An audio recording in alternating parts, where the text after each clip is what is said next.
जगन्नाथ समस्त को स्वागत। तुम मानकर आज संस्कृत कलिका नुआ बहिर द्वितीय पाठ हो यह क्रियावान सह पंडित अर्थात जी कर्मठ सी ही पंडित। यार ओडिया बुझिले जी काम को करी देखाए सी ही कौन पंडित। तो ये सुंदर चैप्टर टी को पढ़ा बुझा यार अनुवाद जानिबा कष्ट शब्द संधि विच्छेद गुड़ी जानिबा ता सहित यार प्रश्नोत्तर गुड़ी आलोचना करवा। तो प्रथम पढ़ा देख पिला माने पुष्करिणी कूले उपविश्य ग्राम जनौ मिथ आलापं कुरुतः। पुष्करिणी अर्थात कौन पिला माने पोखरी। पुष्करिणी कूले पोखरी कूल रे उपविश्य बसी ग्राम जनौ दुई जन ग्रामवासी मिथ आलापं कुरुतः परस्पर मध्य कथबार्ता करुछंती। तो पिला माने एठी ग्राम जनौ अछि ग्राम जेमती बालक माने कौन बालक दुई जन सेमती ग्राम जनौ माने ग्रामवासी दुई जन हैला परस्पर मध्य कथबार्ता होचंती। देखो एठी केते सुंदर चित्रटे मध्य देछि। तो ये देख किछि लोक ग्रामर लोक माने कौन परस्पर मध्य कथबार्ता करुछंती हैला। तो ये देख ये फलक लेखा है कौन ना पंडित रघुनाथ पाणिग्राही महोदयस्य पुण्य जन्म तिथि रीति हैला। तो आगु को जीवा पिला माने विषय वस्तु को पढ़िबा बुझिबा। माधव तो ये माधव कहूची कौन कहूची पिला माने अद्य पद्मश्री रघुनाथ पाणिग्राही महोदयस्य जन्मदिन पालनम अभवत् तत्र विशालं भित्तिपत्रं लम्बितम् आसीत् तत्र लिखितम् आसीत् पंडित रघुनाथ पाणिग्राही महोदयस्य पुण्य जन्म तिथि रीति। तो माधव कहूची अद्य अद्य माने पिला माने कौन अद्य माने आजी पद्मश्री रघुनाथ पाणिग्राही महोदयस्य आजी पद्मश्री रघुनाथ पाणिग्राही महोदयଙ୍କ जन्मदिन पालन हेउथिला। तत्र तत्र माने सेठारे विशालं भित्तिपत्रं लंबितम् आसीत् सेठारे गोटिए कोन बा एक बड़ विज्ञापन बा जहाकू कि कोन कुआ जाय पिला माने ब्यानर कुआ जाय हैला। तो विज्ञापन फलक टंगा होइथिला। तो एठी देखो पिला माने एठी विज्ञापन फलक टंगा होइछि ना नहीं। तो से कथा माधव कहूछि कौन कहूछि पिला माने ना सेठारे एक बड़ विज्ञापन फलक टंगा होइथिला। तत्र लिखितम् आसीन् सेठारे लेखा थिला बा सेथिरे लेखा थिला पंडित रघुनाथ पाणिग्राही महोदयस्य पुण्य जन्म तिथि रीति। सेथिरे लेखा थिला पंडित रघुनाथ पाणिग्राही महोदयଙ୍କ पुण्य जन्म तिथि। बुझी पारिलो। तापरे कहूची राघव बोली जने पिला कहूची अहम अपि तत्र अपश्यम। तो राघव कहूची अहम अपि मु मध्य अपि माने पिला माने कोन मध्य मु मध्य सेठारे अपश्यम देखिथिली किंतु किंतु माने किंतु मम अर्थात मो हैला मो मम संदेह जातः किं रघुनाथः संस्कृत अध्यापक आसीत्। किंतु मो मनरे संदेह जात हैला किं अर्थात कौन रघुनाथ जने संस्कृत अध्यापक थिले। अहं तो जानामि मु तो जानिछि यत अर्थात जे सह अर्थात से सर्वान् विषयान् यद्यपि जानाति स्म परन्तु संस्कृतस्य शिक्षकः नास्ति कथं सह पंडितः इति भवति। तो से कहूची अहं तु मु तो जानिछि जे से जदिओ सबु विषय सर्वान् विषयान् तो सबु विषय को जानिथिले परंतु अर्थात किंतु से तो शिक्षक नथिले कथं सह पंडित इति भवति। तो तेबे से किपरि पंडित हेले। माधव कहूची जे आउथरे पिला माने मन रखो मु मध्य सेठारे थिली किंतु मो मनरे ସନ୍ଦେହ ଜାତ ହେଲା। କଣ ରଘୁନାଥ ଜଣେ ସଂସ୍କୃତ ଅଧ୍ୟାପକ ଥିଲେ? ମୁଁ ତ ଜାଣିଛି ସେ କଣ ଯଦିଓ ସବୁ ବିଷୟ ଜାଣିଥିଲେ କିନ୍ତୁ ସେ ସଂସ୍କୃତ ଶିକ୍ଷକ ନଥିଲେ। ତେବେ ସେ କିପରି ପଣ୍ଡିତ ହେଲେ? ତ ଏଇ କଥା ପିଲାମାନେ କିଏ କହିଲା? ନା ରାଘବ କହିଲା। ହେଲା। ତାପରେ ପୁଣି ମାଧବ କହୁଛି, କଣ କହୁଛି ପିଲାମାନେ? ଅହଂ ସ୍ମରାମି କେବଳଂ ସଂସ୍କୃତଂ ନହି ଅପି ତୁ ୟଃ ଯସ୍ମିନ୍ ବିଷये ଦକ୍ଷଃ କର୍ମବୀରଶ୍ଚ ତସ୍ମିନ୍ ବିଷये ସହ ପଣ୍ଡିତଃ ଉଚ୍ୟତେ। ଏତତ୍ ଆଶ୍ରିତ୍ୟ ଗୌତମ ବୁଦ୍ଧस्य ଜୀବନ ଚରିତେ ଏକା ରମଣୀୟା କଥା अस्ति କଥୟାମି ଶୃଣୁ। ତାପରେ ମାଧବ କହୁଛି ଅହଂ ସ୍ମରାମି, ମୋର ମନେ ଅଛି, କେବଳ ସଂସ୍କୃତ ନହି, କେବଳ ସଂସ୍କୃତ ନୁହେଁ, ଅପିତୁ ବରଂ ୟସ୍ମିନ୍ ବିଷୟ ଦକ୍ଷ, ଯିଏ ଯେଉଁ ବିଷୟରେ ଦକ୍ଷ, ଆଉ କଣ ନା କର୍ମବୀର। ହେଲା, ଦକ୍ଷ ଆଉ କର୍ମବୀର, ତସ୍ମିନ୍ ବିଷୟ ସହ ପଣ୍ଡିତ ଉଚ୍ୟତେ, ସେହି ବିଷୟରେ ତାଙ୍କୁ ପଣ୍ଡିତ କୁହାଯାଏ। ଏତତ୍ ଆଶ୍ରିତ୍ୟ ଗୌତମ ବୁଦ୍ଧस्य ଜୀବନ ଚରିତ ଏକା ରମଣୀୟା କଥା अस्ति। ଏହାକୁ ଆଶ୍ରିତ୍ୟ ଅର୍ଥାତ ଆଧାର କରି, ଏହାକୁ ଆଧାର କରି ଗୌତମ ବୁଦ୍ଧଙ୍କ ଜୀବନରେ ହେଲା ବା ଜୀବନ ଚରିତରେ ଏକ ସୁନ୍ଦର, ରମଣୀୟା ମାନେ କଣ ପିଲାମାନେ? ସୁନ୍ଦର। ହେଲା, ରମଣୀୟା ମାନେ ସୁନ୍ଦର କାହାଣୀ ଅଛି। କଥୟାମି ଶୃଣୁ, ମୁଁ କହୁଛି ଶୁଣ। ହେଲା, ଆଉ ଥରେ ପିଲାମାନେ ଓଡ଼ିଆ କହୁଛି, ମନେ ରଖ। ଅହଂ ସ୍ମରାମି, ମୋର ମନେ ଅଛି, କେବଳ ସଂସ୍କୃତ ନୁହେଁ ବରଂ ଯିଏ ଯେଉଁ ବିଷୟରେ ଦକ୍ଷ ଏବଂ କର୍ମବୀର, ସେହି ବିଷୟରେ ତାଙ୍କୁ ପଣ୍ଡିତ କୁହାଯାଏ। ଏହାକୁ ଆଧାର କରି ଗୌତମ ଜୀବନଙ୍କ ବା ଗୌତମ ବୁଦ୍ଧଙ୍କ ଜୀବନ ଚରିତରେ ଏକ ସୁନ୍ଦର କାହାଣୀ ଅଛି, ମୁଁ କହୁଛି ଶୃଣୁ ଅର୍ଥାତ ଶୁଣ। ଇନ୍ଦୁପୁର ନାମକଃ କଶ୍ଚନ ଅତି ଲଘୁ ଗ୍ରାମଃ आसीत्। तस्य ग्रामस्य निर्धन कृषकः देवी दयालः बुद्धस्य महान् भक्तः आसीत्। गौतम बुद्धः ग्रामे ग्रामे भ्रमन् उपदिशति स्म। तो एहार अर्थ पिला माने इंदुपुर नामक, इंदुपुर नामक कश्चन एक कोण अति लघु ग्राम। अति माने अत्यंत, लघु माने पिला माने कोण? लघु माने छोट। हैला, एठारे लघु माने छोट, ग्राम आसीत, आसीत माने थिला। हैला, इंदुपुर नामक एक अति छोट ग्राम बा गाँटिए थिला।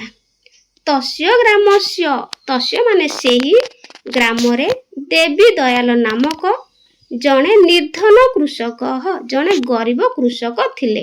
हैला, स बुद्धस्य महान भक्त आसीत, से बुद्धंकर जणे महान भक्त थिले।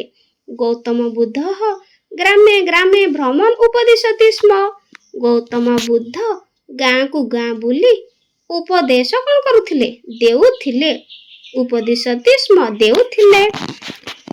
एकदा बुद्धस्य उपदेशं श्रोतुं देवी दयालः समीपस्थं ग्रामम् अगच्छत्। सः गौतम बुद्धाय स्वग्रामे उपदेशार्थं न्यवदयत्। गौतम बुद्धः आगामी दिवसे प्रभाते आगन्तुम् अकथयत्। तापर कोन होइछि पिला माने? एकदा, एकदा माने कोन? एकदा बा थरे हला बा दिने, एई अर्थरे बुद्धस्य उपदेशं श्रोतुं, गौतम बुद्धଙ୍କ उपदेश शुणिबा पाई, उपदेश श्रोतुं अर्थात उपदेश शुणिबा पाई देवी दयालः समीपस्थ ग्रामम अगच्छत्। देवी दयाल निकटस्थ, समीपस्थ अर्थात कोन? निकटस्थ ग्रामम अगच्छत्, ग्राम को गले। सह गौतम बुद्धाय स्वग्रामे उपदेशार्थं निवेदयत्। से गौतम बुद्धଙ୍କୁ निज ग्राम को बा निज गाँ को उपदेश अर्थं, उपदेश देबा पाई आसीबा को कोन कले? अनुरोध कले। गौतम बुद्ध आगामी दिवसे प्रभाते आगन्तुम अकथयत्। गौतम बुद्ध परदिन हला सकाळे आसीबा पाई कोन कले? ଅକଥୟତ୍ ଅର୍ଥାତ୍ କହିଲେ। ତାପରେ ଦେଖ ପିଲାମାନେ, ଦେବୀ ଦୟାଲଃ ପ୍ରସନ୍ନୋ ଭୂତ୍ୱା ସ୍ୱଗ୍ରାମମ୍ ଆଗତ୍ୟ ପ୍ରତିଗୃହଂ ବୃଦ୍ଧସ୍ୟ ଆଗମନସ୍ୟ ସୂଚନାମ୍ ଅଦଦାତ୍। ଗ୍ରାମଜନାଃ अपि प्रसन्नाः जाताः। सम्पूर्ण ग्रामं भ्रमित्वा सः स्वगृहं प्राप्नोत्। सः अपश्यत् यत् तस्य एकः बलिवर्दः अत्यधिकं ज्वरपीडितः आसीत्। देवी दयालस्य गृहे तु गृह सदस्यरूपेण केवलं तस्य अतिप्रियौ द्वौ बलिवर्दौ एव आस्ताम्। अतः सः सहसा तं बलिवर्द नगर पशु चिकित्सालयम् अनयत्। सम्पूर्णायां रात्रौ देवी दयालः बलिवर्दस्य सेवाम् अकरोत्। तस्य ग्रामे प्रातः काले गौतम बुद्धः उपदेश अर्थम् आगतः। एकस्य वृक्षस्य अधः उपविश्य सः उपदिशत्। सर्वे अपि ग्रामजनाः देवी दयालस्य निन्दां कृतवन्तः। यत् महात्मानं वृद्धम् आहूय देवी दयालः स्वयमेव अदृश्य अस्ति, तस्य वृद्ध वचने आस्था नास्ति। सः निरर्थकं श्रद्धा प्रदर्शयति। तो पिलामाने से जेतेबेले कहिले कोन मु परदिन सकाळे आसिया पई कहिले, तो के कहले पिलामाने ना गौतम बुद्ध कहले। तापरे देवी दयालः प्रसन्न भूत्वा, देवी दयाल कोन होइगले प्रसन्न होइगले अर्थात खुशी। भूत्वा माने पिलामाने मन रखिबो होई, भूत्वा भूत्वा माने होई। स्वग्रामम अर्थात निज ग्राम को आगत्य फेरी आसिले। प्रतिगृहं वृद्धस्य आगमनस्य सूचनाम अददात। प्रति घरे जाई कि बुली हला बुद्धଙ୍କ आगमन विषय कौन कले सूचना देले हैला। तापर ग्रामजनाः अपि प्रसन्नाः जाताः। ग्रामवासी माने मध्य कौन होइगले अपि माने मध्य प्रसन्नाः जाताः खुशी होइगले। संपूर्ण ग्राम भ्रमित्वा सह स्वगृहं प्राप्नोम्। तो से समस्त ग्राम बुली बुली निज घर को शेषर कौन कले फेरिले। सह अपश्यत् से देखिले जे से जेतेले फेरिचंती निज गृह को सह अपश्यत् से देखिले यत् तस्य एकः बलिवर्द जे तांकर एक बलिवर्द। बलिवर्द माने कोन बलद। पिला माने मन रखिबो बलद कोन करछि ना बलद अत्यधिक ज्वर पीड़ित हो आसीत। तांकर बलद कोन होला ना अत्यधिक ज्वर रे पीड़ित अछि।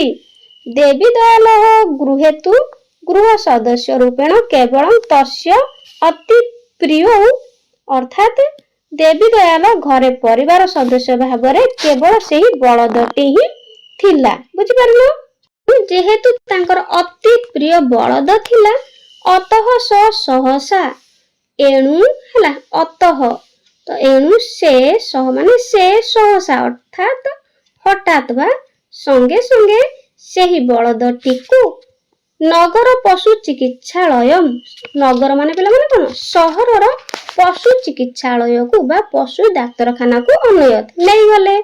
संपूर्णया रात्रो देवी दयाल बलिवर्दस्य सेवा मकरत।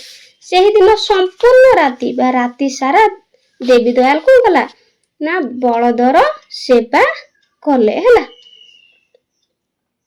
तापर देखो पिला माने तस्य ग्रामे प्रातः काले गौतम बुद्ध उपदेश अर्थम आगतः। सकाळे जेहेतु सकाळे कहिथिला आसिया पई उपदेश देबा पई तेणु सकाळे तांको ग्राम को गौतम बुद्ध उपदेश देबा पई आसिले। एकस्य वृक्षस्य अधः उपविश्य सह उपदिशति। से एक वृक्ष तळे बसी कोन कले उपदेश देले। सर्वे अपि ग्रामजनाः देवी दयालस्य निन्दां कृतवन्तः। समस्त ग्रामवासी माने गाँर लोक माने देवी दयाल को कौन कले निंदा कले हैला। कौन निंदा कले जत महात्मानं बुद्धम आहूय देवी दयालः स्वयमेव अदृश्य अस्ति तस्य वृद्ध वचने आस्था नास्ति। सह निरर्थकं श्रद्धां प्रदर्शयति। तो कौन पिला माने निंदा कले जे महात्मा कौन ना बुद्धं को हैला वृद्ध अर्थात बुद्धं को आहूय माने डाकी देवी दयाल कौन कहते निजे ही अदृश्य अच्छा माने सेठारे नाहंती तेणु कहते ଯେ ମହାତ୍ମା ବୁଦ୍ଧଙ୍କୁ ଡାକି ଦେବୀ ଦୟାଲ ନିଜେ ହିଁ ଅଦୃଶ୍ୟ ଅଛନ୍ତି ହେଲା। ତସ୍ୟ ବୁଦ୍ଧ ବଚନ ଆସ୍ଥା ନାସ୍ତି, ତାଙ୍କର ବୁଦ୍ଧଙ୍କ ବାଣୀ ଉପରେ ବିଶ୍ୱାସ ନାହିଁ। ଆସ୍ଥା ମାନେ ବିଶ୍ୱାସ ବା ଭରସା ନାହିଁ। ସ ନିରର୍ଥକଂ ଶ୍ରଦ୍ଧା ପ୍ରଦର୍ଶୟତି, ସେ କେବଳ ନିରର୍ଥକ ବା ମିଛରେ କଣ କରୁଛନ୍ତି, ନିରର୍ଥକ ଶ୍ରଦ୍ଧା ଦେଖାଉଛନ୍ତି, ମିଛରେ ଖାଲି ଶ୍ରଦ୍ଧା ଦେଖାଉଛନ୍ତି ବୋଲି ଗ୍ରାମ ଲୋକମାନେ କଣ କଲେ, କହିଲେ। ତାପରେ ଦେଖ ପିଲାମାନେ, ୟଦା ବୁଦ୍ଧସ୍ୟ ଉପଦେଶଃ ସମାପ୍ତଃ ତଦା ସର୍ବେ ଦୃଷ୍ଟବନ୍ତଃ ୟତ୍ ଦୂରାତ୍ ଦେବୀ ଦୟାଲଃ ବଲିବର୍ଦ୍ଧେନ ସହ ଆଗଚ୍ଛନ୍ अस्ति। ଦେବୀ ଦୟାଲଃ ଧାବନ୍ ଆଗତ୍ୟ ବୃଦ୍ଧସ୍ୟ ଚରଣौ ଅସ୍ପୃଶ୍ୟତ୍ ତସ୍ୟ ଅଶ୍ରୁଣି ପତନ୍ତି ସ୍ମ ସହ ସର୍ବାମପି ବାର୍ତ୍ତାम् ଅଶ୍ରାବୟତ୍। ତଦା ପ୍ରସନ୍ନେନ ବୁଦ୍ଧେନ ଉକ୍तं ୟତ୍ ସର୍ବେभ्यः ପ୍ରାଣିभ्यः मनसि दयाभावः भवेत् कर्मणा प्राधान्य भवेत् न तु केवलं उपदेश श्रवणे श्रद्धा भवेत् अपितु तस्य परिपालन इच्छा शक्ति ही भवेत्। वस्तुतः भवन्तः सर्वे तु मम वचनानि केवलम् अशृणोत् किन्तु देवी दयालस्तु तानि अपालयत्। अतः मम एकं वचनं शृण्वन्तु यत् यथा देवी दयाल मम वचनानां क्रियान्वयनम् अकरोत् तथैव भवन्तः सर्वे अपि कुर्वन्तु इति अस्माकं ग्रन्थेषु उक्तमपि वर्तते यत्। तो ए पर्यंत देखिए पिला माने, जदा बुद्धस्य उपदेशः, जेतेबेले बुद्धंक उपदेश समाप्त हैला बा शेष हैला, तदा सर्वे दुष्टवन्तः, सेतेबेले समस्त देखिले जे यत् दूरात् देवी दयालः, जे दूररू देवी दयाल बलिवर्धन सह आगच्छन्, तांको बलदଙ୍କ सहित आसुछन्ति। के आसुछन्ति पिला माने, देवी दयाल कहा सहित ना बलद सहित आसुछन्ति। देवी दयाल धावन, देवी दयाल दौड़ी आसी, धावन माने दौड़ी की आगत्य अर्थात आसी बुद्धस्य चरण अस्पृश्य, बुद्धଙ୍କ चरण स्पर्श कले अर्थात तांको गोतळे कोन कले, पड़िले बा प्रणाम कले हैला, एई अर्थरे चरण छुइले। तापरे तस्य अश्रुणी पतन्ति स्म, तांको आखिरु लुह झरी पडुथिला। सह सर्वमपि वार्ताम् अश्रावयत्, से समस्त घटना कोन कले, अश्रावयत् अर्थात वर्णना कले बा कहिले। तदा प्रसन्नेन बुद्धेन उक्तम, सेतेबेले प्रसन्न होई बा खुशी होई बा संतुष्ट होई बुद्ध कहिले, कोन कहिले, यत् सर्वेभ्यः प्राणिभ्यः मनसि दयाभावः भवेत् कर्मणः प्राधान्यं भवेत् न तु केवलं उपदेश श्रवणं श्रद्धा भवेत्। समस्त प्राणीଙ୍କ प्रति मनरे कोन करिवो ना दया भाव रहिबा उचित हैला। कर्मणः प्राधान्यं भवेत्, कर्म को प्राधान्य देबा उचित न तु केवल उपदेश श्रवण श्रद्धा भवेत्, केवल उपदेश सुनिबारे श्रद्धा हेबो नाही। कोन कहले पिला माने ना बुद्ध कहले जे समस्त प्राणी को प्रति मनरे दया भाव रहिबा उचित, कर्म को प्राधान्य देबा उचित, केवल उपदेश सुनिबारे श्रद्धा रहिले हेबो नाही। अपितु तस्य परिपालन इच्छा शक्ति ही भवत्, ताहार पालन आउर कोन अपितु आउर मध्ये बा बरं ताहार पालन करिया पई इच्छा शक्ति रहिबा दरकार। वस्तुतः प्रकृतरे भवन्तः अर्थात आपण माने सर्वे तु मम वचनानि, समस्ते मो कथा केवल सुनिले, किंतु देवी दयाल अस्तु तानि अपालयत्, किंतु देवी दयाल कोन कले, तानि अर्थात से गुडीकु हैला, से गुडीकु पालन कले। अतः मम एकं वचनं शुण्यतु, तेणु मोर गोटे कथा शुणन्तु। यथा देवी दयालः मम वचनानां क्रियान्वयनम् अकरोत् तथैव भवन्तः सर्वे अपि कुर्वन्तु इति। जेमिति बा जेपरि भावरे देवी दयाल मो बाणी को कोन कले, कार्य परिणत कले, सेहीपरि समस्ते हैला, तथैव अर्थात सेहीपरि भवन्तः समस्ते आपण माने कोन करिवे ना करिबा उचित बा सर्वे अपि समस्त मध्य करंतु बोली एई कथा कहिले।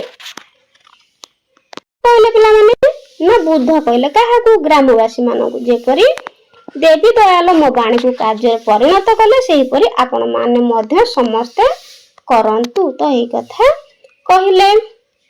उत्तम बुद्ध तापरे अस्माकं ग्रंथेषु उक्तमपि आम शास्त्र रे अपि अर्थात मध्य हला अपि माने पला माने कोन मध्य कुहा जाईछि जे जत अर्थात जे पाठकाश्चैव जे जान्ये शास्त्र चिन्तकाः सर्वे व्यसनीनो मूर्खाः जह क्रियावान सह पंडितः पाठका पाठिका छद तो एई श्लोकर अर्थ पिला माने जो माने पाठ पढ़ंती जो माने पढ़ांती एवं जो माने शास्त्र विषय को चिंतक शास्त्र विषय रे कोन करंती चिंता करंती सर्वे व्यसनीन मूर्खा जदि से माने निज ज्ञान को कार्य रे लगांती नहीं ताहले से माने कोन मूर्ख हैला जो क्रियावान सह पंडित तेबे से माने कोन मूर्ख ही जानती तो जो माने क्रियावान जो माने प्रकृत रे कोन निज ज्ञान को कर्म रे प्रयोग करंती बा कर्मठ से माने ही प्रकृत रे पंडित ए श्लोकटर अर्थ आउ थरे पिला माने ओडिया रे कहूची जे माने पढ़ंती जो माने पढ़ांती एवं जो माने शास्त्र विषय रे चिंता करंती जदि से माने निज ज्ञान को कार्य रे लगांती नाही तेबे से माने मूर्ख सदृश प्रकृत रे जे निज ज्ञान को कर्म रे प्रयोग करे हला बा कर्मठ से ही प्रकृत रे पंडित पदवाच्य बुझी पारिलो तो पिला माने भलो भाबरे बुझी पारिलो कि नहीं मते कमेंट रे निश्चित जणाइबो एहार परवर्ती वीडियो रे मु एहार प्रश्न उत्तर गुडी को अति सरल भाबरे तुम मानक पई ओडिया रे नै आसीबे हला चैनल नुआ थिले चैनल को सब्सक्राइब करिवे आ संग मानको शेयर करिवे जी पई रहउची थैंक यू।